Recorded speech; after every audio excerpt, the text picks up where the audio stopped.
We're already recording, Carol. We are recording. Yeah. Okay.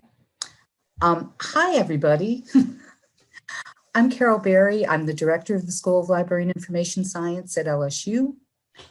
And I'd like to welcome you to our professional development webinar series for our final installment for this year.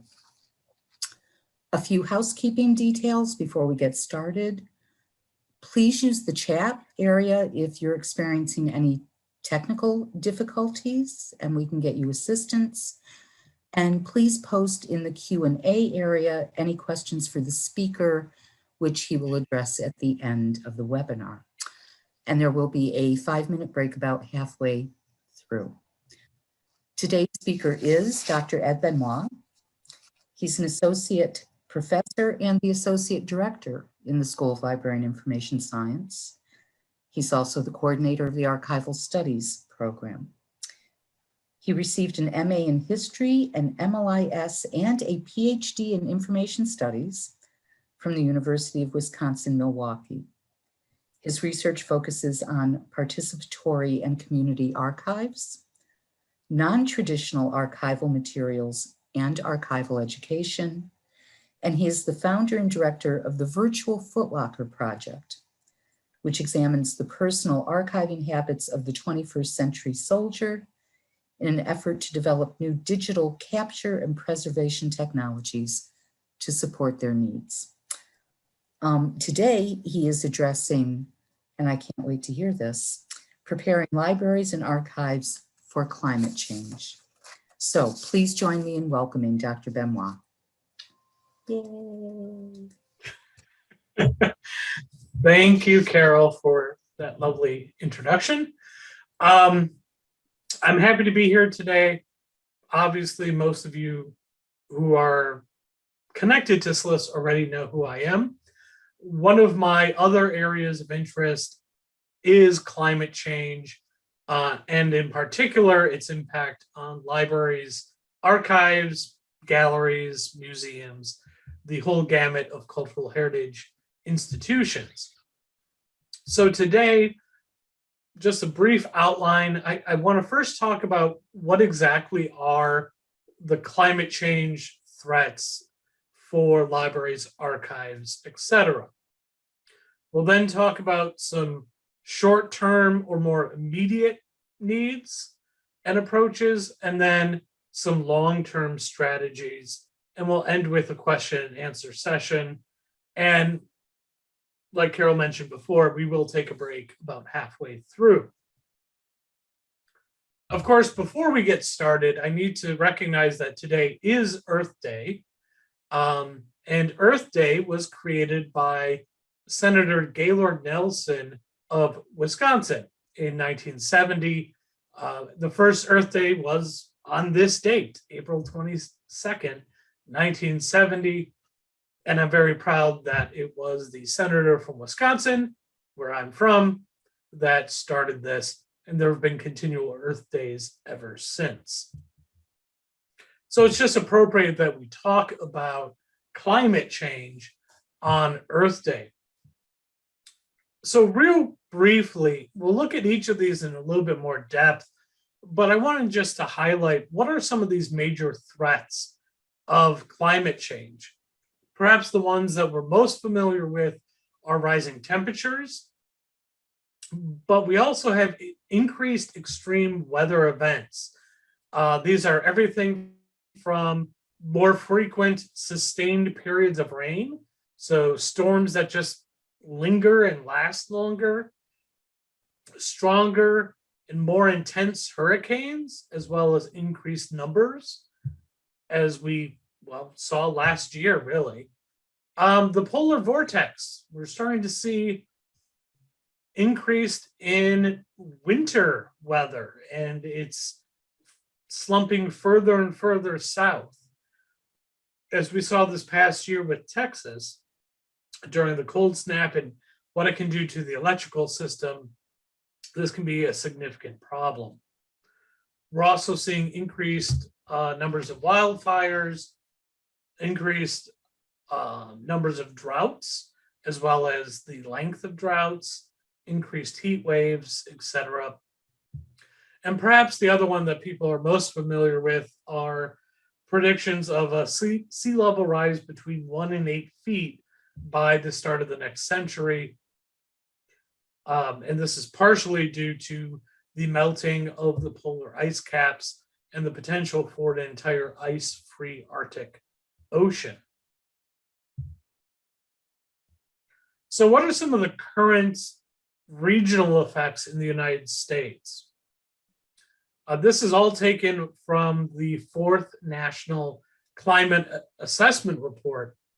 In the Northeast, heat waves, heavy downpours, and sea level rise really pose growing challenges to many aspects of life in the Northeast.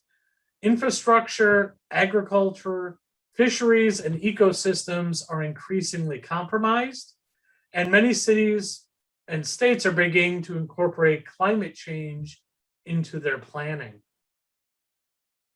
In the Northwest, we're seeing changes in the timing of the stream flow, which is reducing water supplies for competing demands. Sea level rise, erosion, inundation, risks to infrastructure, and increasing ocean acidity all pose major threats. The Northwest is also where we're seeing a lot of increase in wildfire, but also with insect outbreaks and tree diseases that are causing widespread tree die-off. In the Southeast, we have sea level rise that's posing widespread and continuing threats to the region's economy and environment. Extreme heat is affecting health, energy, agriculture, and more. Decreased water availability will have some economic and environmental impacts as well. In the Midwest, extreme heat, heavy downpours, and flooding that are affecting infrastructure, health, agriculture, forestry, transportation, air and water control, and more. In particular, in the Midwest, climate change is also exacerbating a range of risks in the Great Lakes. Finally, in the Southwest, we're seeing increased heat, drought, and insect outbreaks that are all linked to climate change, and this has led to an increase in wildfires. Declining water supplies reduce agricultural yields. This has health impacts in cities due to the heat, and flooding and erosion in coastal areas are additional concerns. So if we think just about temperature rise, this is a brief video that shows, if it starts, come on, internet, do your thing.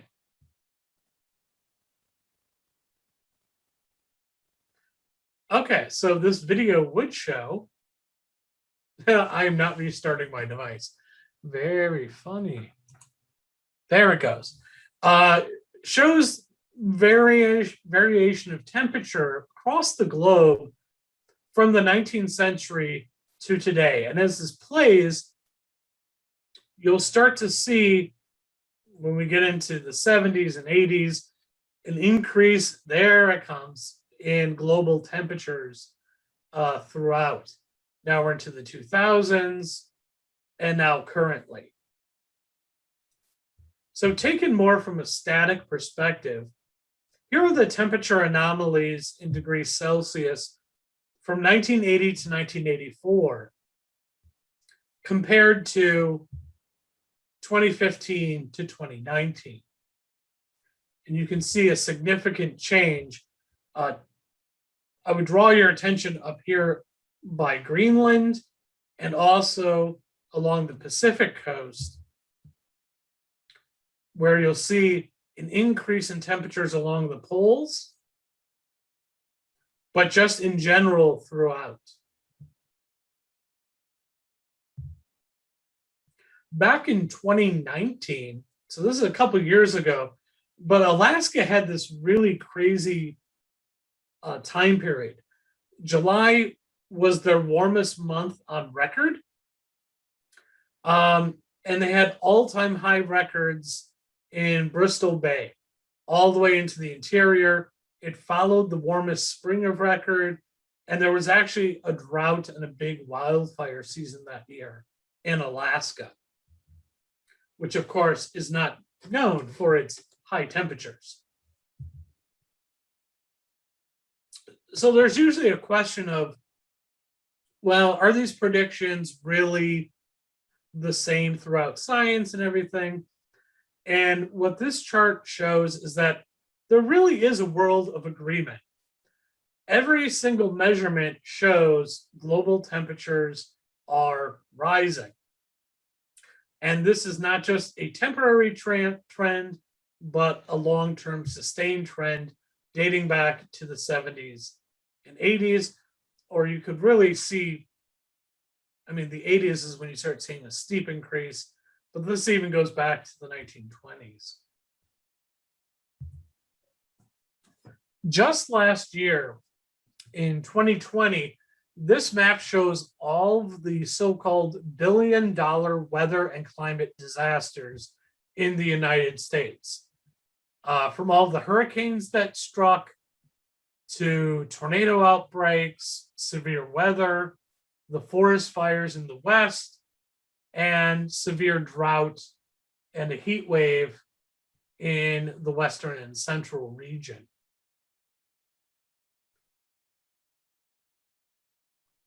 So how does this really matter to and connect back to libraries and archives? Well, back in 2018, several researchers and archival practitioners set about mapping all of the archives in the United States. And they created this wonderful data set that had never been done before. A research team that I'm working with right now, with about 20 other students, or with 20 students, myself, and another faculty member at LSU, are actually currently expanding this data set to include all libraries, galleries, and museums, so we can further identify different risks. And we're actually trying to develop a risk level, a categorical risk level system that can be used across the board. So here's just a little picture of the Gulf Coast based on the archival repositories that they identified. And if you start to look at this, you'll see there's a lot of coastal archives. And of course, with public libraries in particular, they're everywhere. Now, when we put in the predicted 6-foot sea level rise impact, you'll start to see several of these archives are either underwater or they're at significant risk for being underwater as land disappears. This big cluster is New Orleans, which is protected by the levee system. And here we have the impact on Texas. And you'll see a similar thing here. And here's the impact on Florida. Key West is gone. But you'll see a similar thing in St. Petersburg and along the eastern shoreline.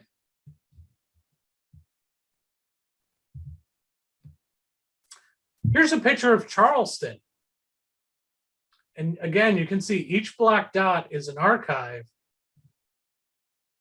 And there are several that are, if not underwater, dangerously close. And here's St. Augustine, Florida, where the water rises so bad that you can no longer see that it is St. Augustine, Florida on the map. So what they did in their research is they actually layered all these different maps, the 500-year floodplain, sea level rise, storm surge, temperature change, to really look at what are all of the risks. And I highly recommend checking out the article. It is very informative. So in this case, here was the storm surge predictions, and we'll come right back to that because those were based off of a previous hazard map, and the most recent national weather storm surge hazard maps are even more threatening. What I have here is what a level 5 hurricane, what the predicted storm surge is. We can't really make out New Orleans anymore, and Baton Rouge is pretty close to getting with the storm surge, but also right, Houston, Gulfport, Mobile, Biloxi, these are all significantly hurt. And I actually said I wasn't going to do this, but I think I am. Let me see if I can change over here.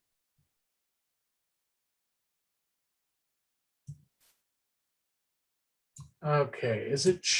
Yeah. So if I zoom in, this is a category 1 hurricane, the predicted storm surge. Category 2, category 3, category 4, and category 5. And with the category 5, you can see effects all the way up and down. And these maps have been recently revamped. So this only gets worse every time they remeasure the sea level and see it increasing.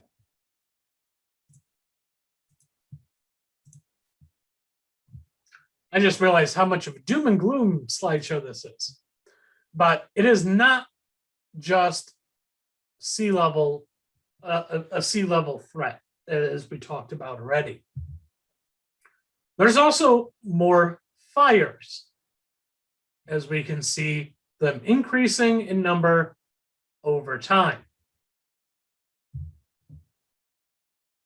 Research suggests that global warming is predicted to increase the number of very large fires. Those are ones of more than 50,000 acres in the Western United States by the middle of the 20th century. This map shows the projected increase in the number of very large fire weeks, which are periods when conditions will be conducive to very large fires by the middle of the century compared to the recent past. The projections are based on scenarios where carbon dioxide emissions continue to increase. According to the 4th National Climate Assessment, wildfires are expected to affect human health and several industries. They're expected to further stress our nation's aging and deteriorating infrastructure.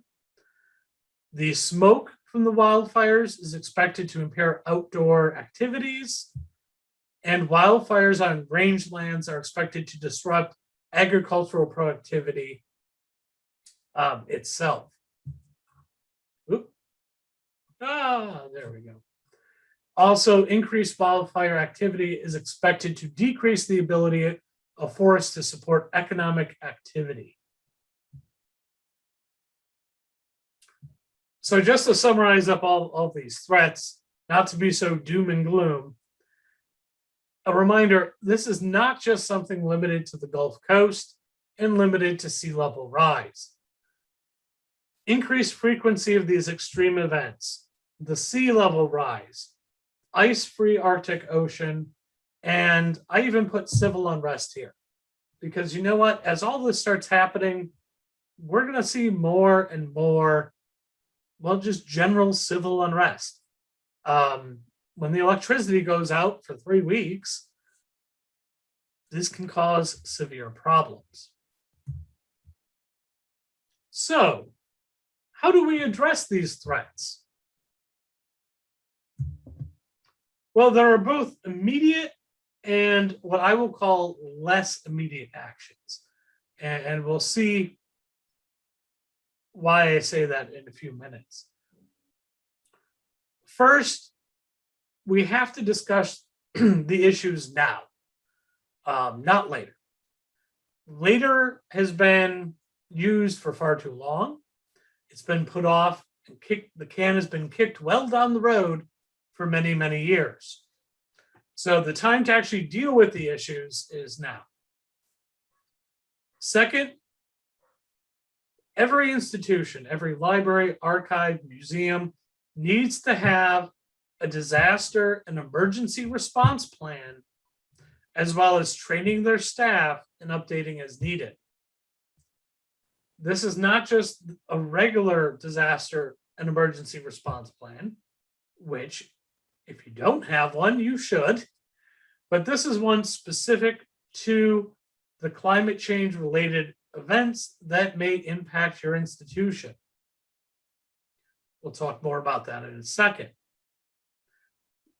You also, as part of this process, need to identify potential regional climate change related threats and identify the materials within your repository or your library that are most at risk. For example, for some odd reason, and I probably know the answer to this, a lot of archives are in the basement, or the storage facilities are in the basement. This might not be the best place to store archival materials if you are in direct threats from climate change. So, disaster management. It begins with good preparation. It includes an immediate response to an event, recovery, and both planning for immediate as well as long term. One of the scariest statistics that I've ever seen was initially put out in 2005 by the Heritage Health Index report. The Heritage Health Index report was a broad survey of cultural heritage institutions in the United States, and it found that 80% of said institutions had no emergency or disaster plan. This number got better in 10 years. 10 years later in 2014, 42% of respondents said, we have a plan. But now only 1 in 4 of those had both a plan and the staff needed and trained to implement said plan. This is a significant problem. It's not just an archives problem. It's a library problem. It's a museum problem that institutions are not taking the time to create emergency response plans. And then emergencies happen, things get destroyed, and well, it's problematic. So, as I noted, the first thing is you need to create an emergency response plan if you don't have one. If you do have one, you need to update it as you identify specific new climate change threats in your area. So the first step or the first tip I have for you is to expect the unexpected.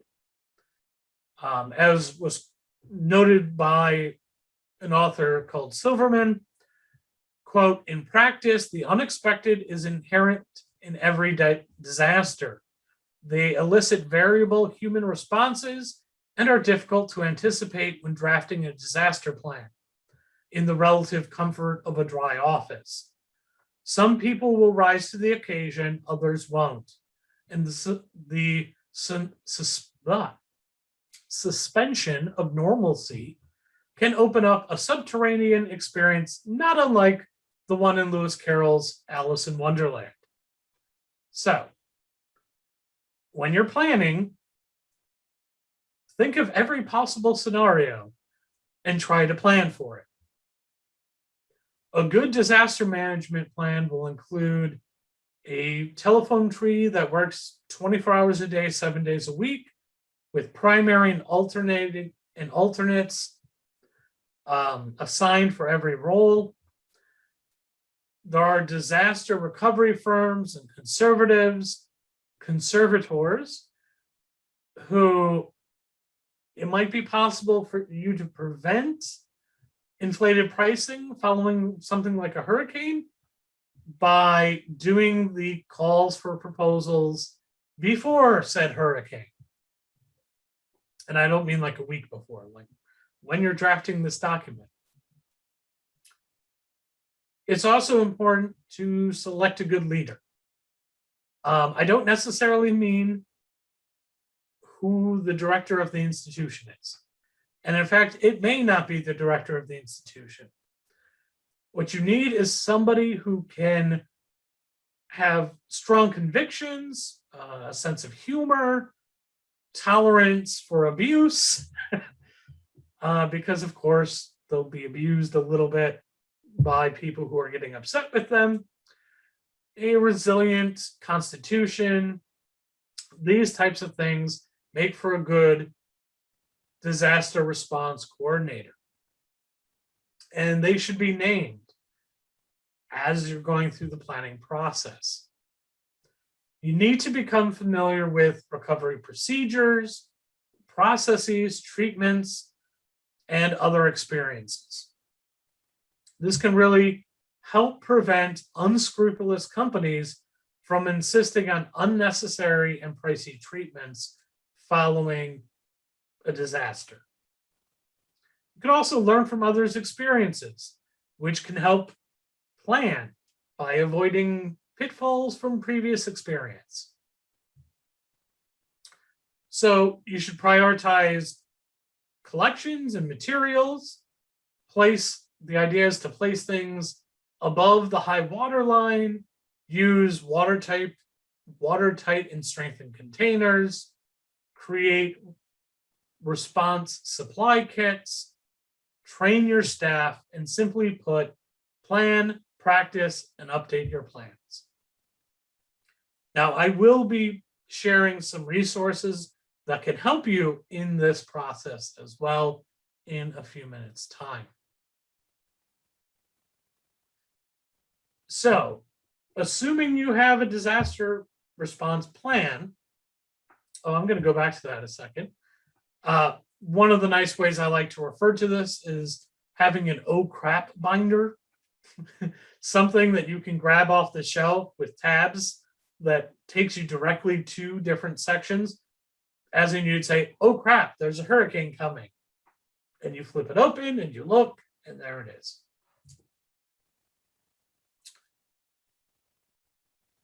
Okay, so let's say something happens. There's a fire, a hurricane, a massive flood. The response starts by calling in the on-call employees, initiate the disaster plan. Of course, wait until first responders deem the property safe before entering, conducting initial assessment of damage, designating areas for separating materials, resting for briefings, and placing materials after the separation. Be sure to control access to buildings, keep track of who's coming and going. Make sure you've figured out communication issues, addressed any power concerns, and work in teams. The final thing I put on this slide is managing the media, because you kind of have to do it. In institutions, media releases, if they have misinformation or inaccurate reporting, can provide long-term damage for an institution. So any interaction with the media must be accurate, truthful, and to the point. Institutions should provide a single contact person for media requests and press releases.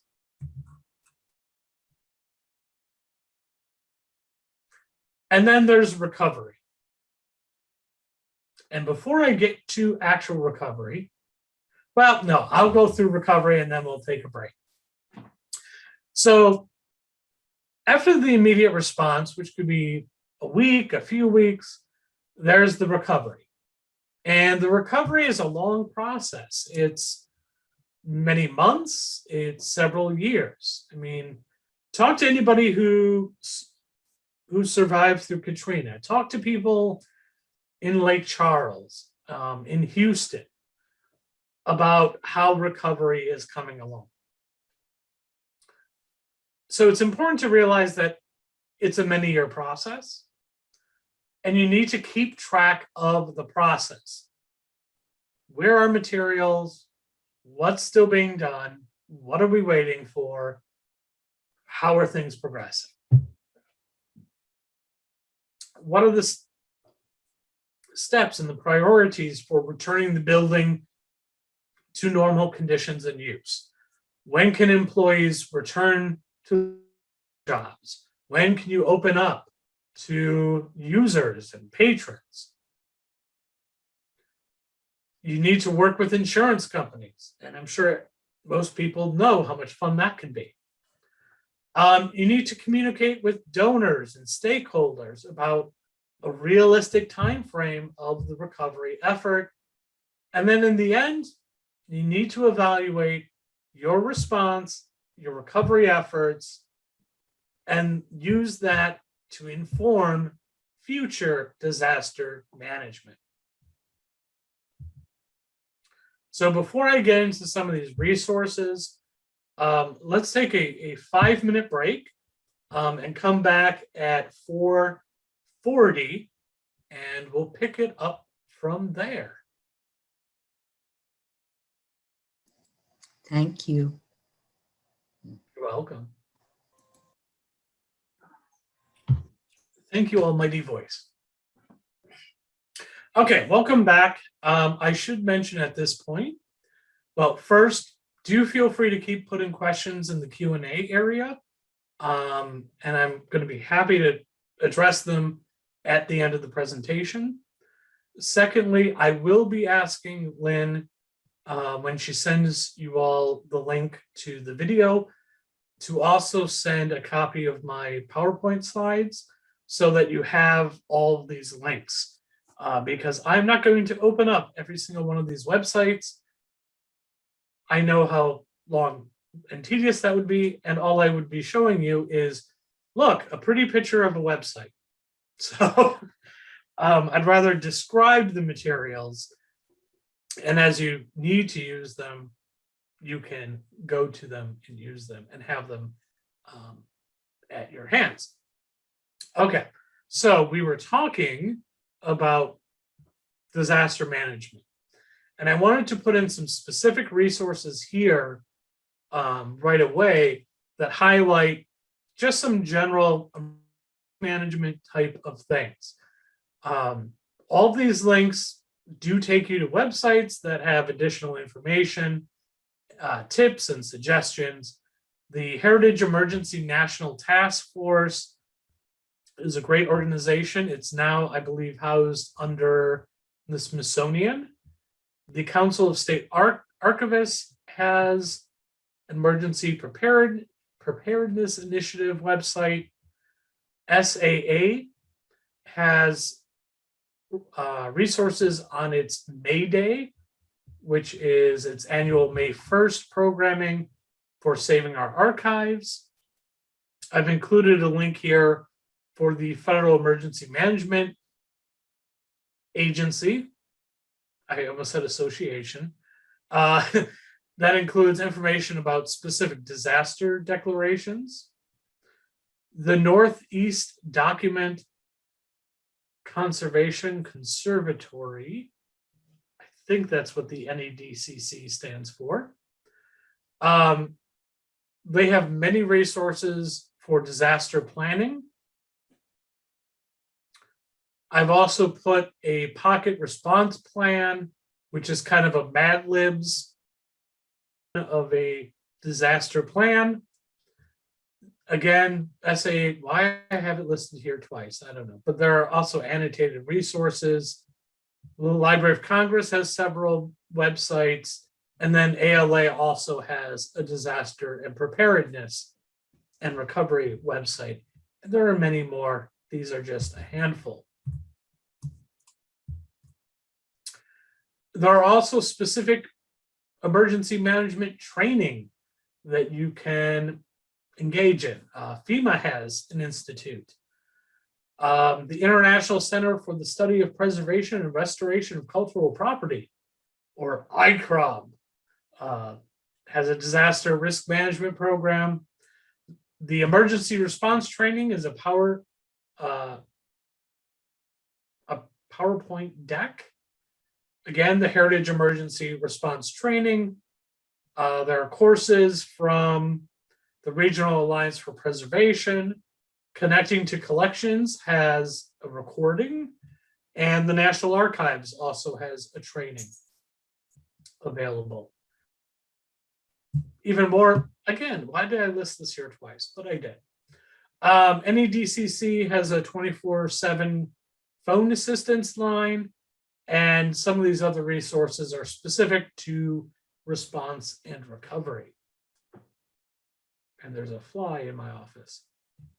Okay, some additional things to consider. When thinking about climate change related emergencies, there are short-term and long-term. And this fly is going to bother me now.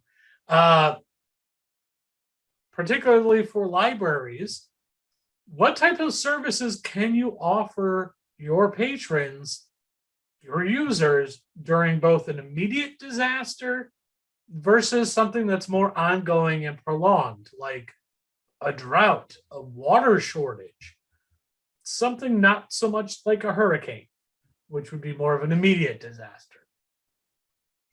Also, public services may go down for extended periods of time, and this may impact your services. Water going out, electricity going out, gas lines, internet connectivity, cell phone service. How might this affect your mission and your service to the public? So, again, those were the immediate things. Now let's shift to ongoing efforts. Once you've gotten those taken care of, now, or you can do this simultaneously, be a good example for the community. Show the community what it means to care about the environment and care about climate change. Reduce, reuse, recycle materials. Install low energy solutions. These can be LED lights. Buy things like Energy Star certified electronics for your computers.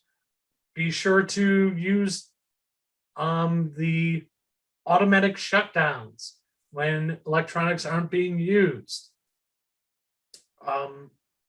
Things like this. Identify and reach out to regional galleries, libraries, archives, and museums to collaborate and plan responses together.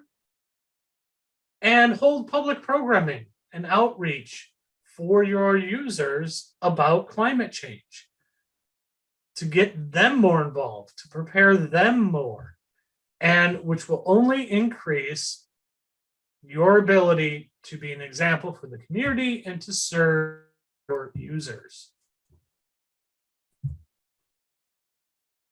Again, small changes have lasting impacts. I already said this. Purchase Energy Star computers, set electronic devices to energy saving mode. We used to talk about replacing incandescent lights with CFLs. Well, now its CFLs to LEDs. And as a bonus, your electric bill will be lower, which means you'll have more money for other things. Try to purchase energy efficient vehicles for your institution. Perhaps one of the smallest thing that has a lasting impact, regular maintenance. Making sure you're performing that regular maintenance on the HVAC system, that you're doing just routine regular maintenance of your building. All these little things help. Try to use fewer disposable goods. Set printers to two-sided default printing. Encourage patrons to use cloth bags, reusable bags, rather than plastic.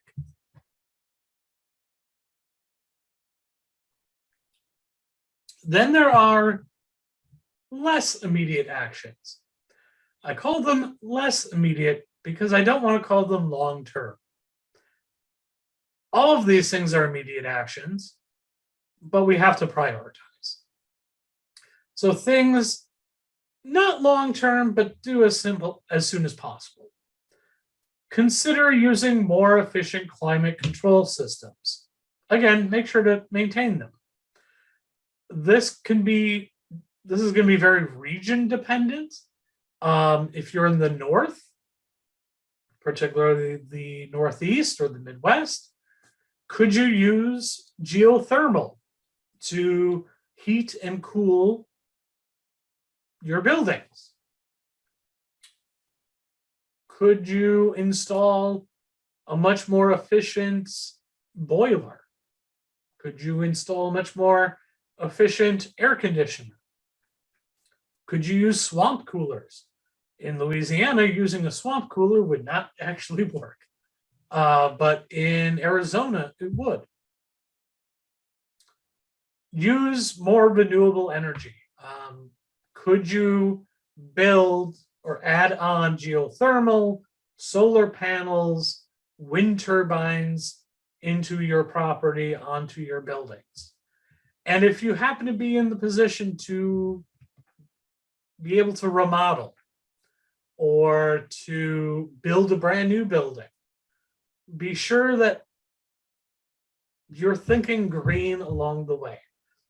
You're using better insulation, make sure it's LEED certified, and that you're thinking about climate change from the onset. Something I forgot to put here, and maybe it should be more under ongoing efforts, but part of public programming and outreach is to reach out to make other people aware in government, your funders, to make them understand what risks are you facing and what financial impact they will be having on your ability to continue operating. Okay. You also need to think about rising HVAC related energy costs. And this actually is not just about your building. This kind of gets to what somebody was asking in the Q&A. But Goldman states here, quote, overall, the world's leading consumer of energy to power data centers is the United States, where we use 25% of the world's energy despite having less than 5% of its population. Virginia is home to data centers operated by Facebook, Apple, and Google, among others, and claims to funnel 70% of global internet traffic through its facilities every day, yet powers this energy demand through coal-powered power plants. So you need to think about, okay, we've digitized things, we're hosting data somewhere. Where is it being hosted? What company is in charge of it? How are they approaching energy and energy consumption? This is all just part of being good stewards to the earth and considering climate change as we move forward. Perhaps the hardest question of all, do we need to plan to relocate our collections? This is a very difficult question, but I really think the answer is yes. There are some institutions that need to start planning right now about when, how, well, it should be how, then when they will need to relocate entire institutions. This is public libraries, archives, museums, galleries, everything, particularly those at most direct impact by sea level rise. Again, they need to start having conversations today, because with the time it takes to think these things through and plan them,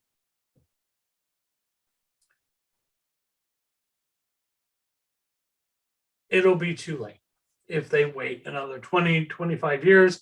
If they wait for the sea level rise to be right up to the doorstep, it will be too late to actually do anything about it. So yes, I think the discussion, particularly along the coasts, needs to be about relocation. And it might be, do we need to digitize more things and make copies of things for local use while storing the originals off-site elsewhere? That might be a stopgap for the time being. So here are some more resources. These are more general. ALA has a sustainability roundtable, and they also are running a program on climate change called Resilient Communities. IFLA has an entire site devoted to environment, sustainability, and libraries. SAA has the climate change resources for archivists. And then there's Project ARC, which is Archivists Respond to Climate Change, which was actually one of the founders is one of the LIS alumna, Casey Davis Kaufman, who, anybody who knows her, this is no surprise that she was involved with this project, and they've really helped inspire my efforts on this as well. So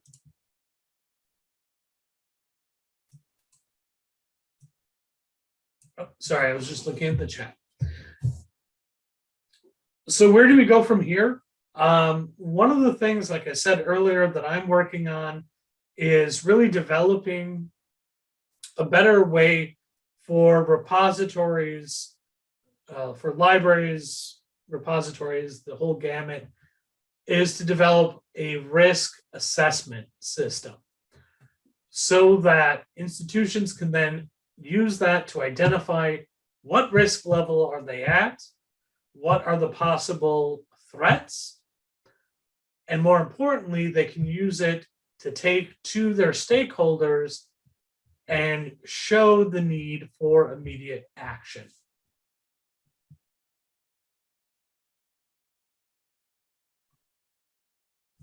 So, wow, I ran through that a little bit quicker than I thought I would, which actually just leaves more time for questions and answers. I'm actually going to stop sharing so I can open this up to any questions that you all may have, and anything that you'd like more information on. The one question that was posted already: do you think extreme weather events will spur a larger push for digitization of materials? This is always a little bit tricky. As I kind of mentioned, the data centers where they're housed are also huge energy consumers. So that can also be a problem. But I think you are actually correct that as people as these threats are identified, I think we will see more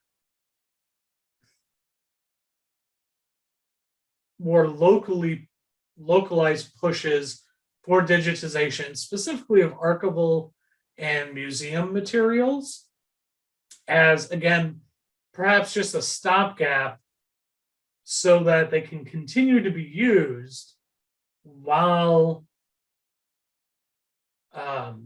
plans are in place for physically relocating them. The question I really would have there is whether or not this digitization push would be any different than just the regular push of digitization that we are currently experiencing.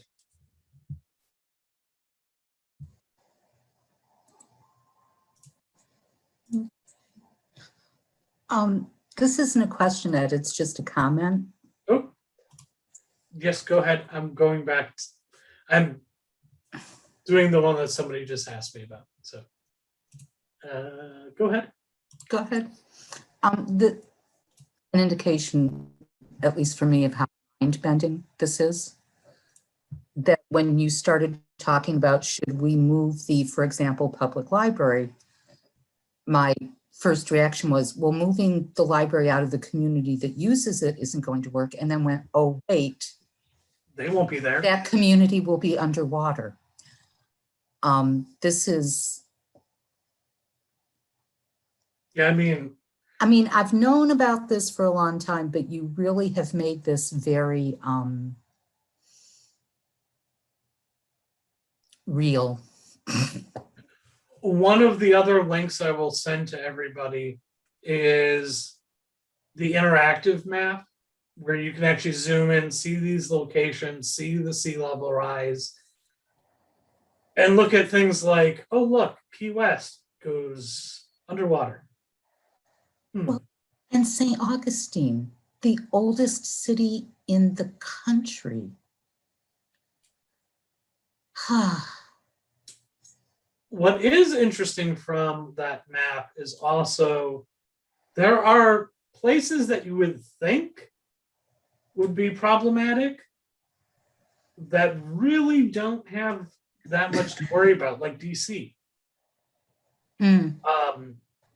Yes, there'll be some, and unfortunately, some of our national monuments will be gone, or they'll just be poking out of water. There'll be more lighthouses than anything, but the actual institutions themselves are far enough inland that they shouldn't be directly affected just by the sea level rise. Now, of course, that's just looking at sea level rise. When you start putting in water shortages in the West, that's where a lot of significant concern I have is. Yeah. Any other questions or comments? See, you've just scared the begum out of us. We're sitting here thinking about selling our houses and moving further inland. In fact, one of the, I don't remember which news station was doing a block tonight on cities that are now marketing themselves as least likely to be affected by any of this. Come live here. Well, I will give. If you look at the maps, we're going to be fine. Yeah, come live in Kansas. Well, no, they're going to have increased storms. Yeah. What's really going to be interesting, and I haven't looked at it, is the impact on the Great Lakes. Yeah. About whether or not the sea level rise coming down the St. Lawrence is going to impact the Great Lakes. Well, I'm not sure we can even predict the domino effect of all of this. Yeah. But I do give props to a Louisiana city. Is it Albeita? Albeita Springs? Albeita. There's no L. Albeita Springs. I They believe, make beer. yeah, but their goal is to be 100% renewable No. by 2030. Like they're not hedging bets; they're going straight forward. Okay, there's a question. What effect Oh, or expected thoughts are there for earthquakes?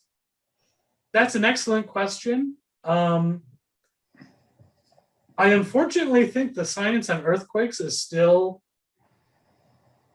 hit and miss. Um, I mean, one would assume that when you throw the global climate out of whack, it'll have an impact everywhere. Um, but I think earthquakes might be relatively lower down the line. I think what's more of a cause of concern for earthquakes, and one of the reasons, although it's not being talked about, why Louisiana in the past couple of months has had like two. I'm not sure if everybody heard about that. There were like 2.1. But fracking and the ongoing questions about whether or not that's having any long-term effects. So yeah, I actually haven't read anything about earthquakes in particular. Of all the natural disasters out there, earthquakes are well, I have never experienced a significant earthquake, and I'm scared to death of experiencing a significant earthquake. That and volcanoes, kind of high up there. Like if you ever really want to scare yourself, do some reading about the super volcano that's under, which one is it that has the Faithful. geysers? Old Faithful. Yeah, because if that goes, and of course it's overdue, goodbye half the US. Okay, I work in corporate risk management, and a lot of my clients are currently interested in energy, society, and governance as a business growth strategy. What do you think corporate sponsorship will play in possibly saving these cultural institutions via funding or partnerships, if any? I think a lot of cultural heritage institutions, the whole gamut that I've been talking about,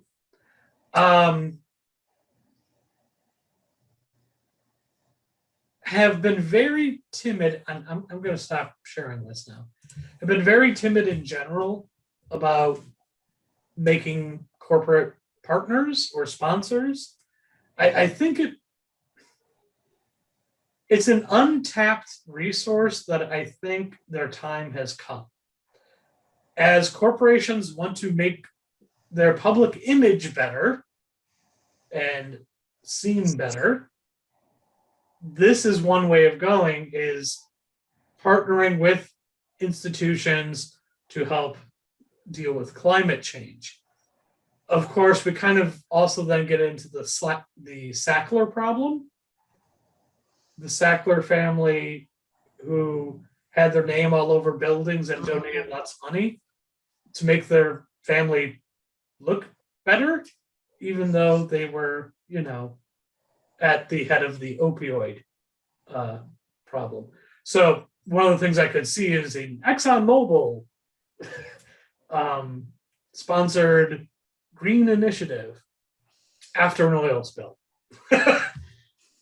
So, but I think it could be really a very interesting strategy to partner with specific industries on these types of projects. Okay, weather is changing so much. It's being felt in the Northeast. Today we woke up to flurries. Yeah, we had an interview yesterday with a candidate, and it was snowing in her background. Now it's beautiful, sunny. Climate change should really be a major concern for anyone. I've experienced earthquakes, but nothing scares me more than water level changes. Yeah. Yeah, I think it's all dependent on, like, tornadoes don't. I will couch this. I have an appropriate level of respect for tornadoes, having grown up around them. I know people who live around forest fires, and that scares the bejesus out of them. I've never seen a storm surge or a tsunami. I would really prefer not. But living in Louisiana, of course, it's not if the hurricane will hit, it's when the hurricane will hit. No, now it's how many will hit in a single season. Yeah, it should be noteworthy that this year they got Greek alphabet because they're assuming we will be going into it more often. Yeah. There are some pretty awful names on that list this year. Well, I'll tell you, the saddest part of this is I have always loved disaster movies, but I don't love them anymore because they feel like predictions instead of, oh, this could never possibly happen. So Yeah. that is the saddest part of all of this. And it's really interesting so far to see the data that we've collected. So we currently have, so we had all the archives done already by a previous research team. We've been able to get together a list of all the libraries.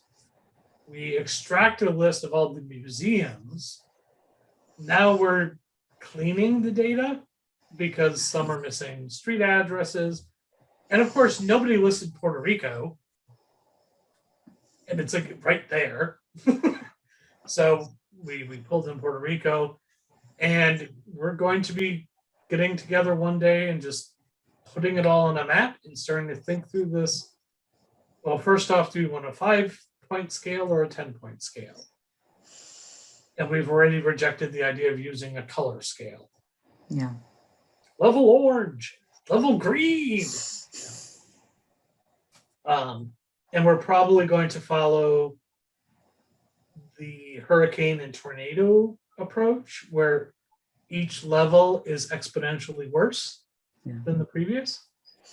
But yeah, it'll be really interesting, and there should be some good findings that and it'll all be made public. Any other questions?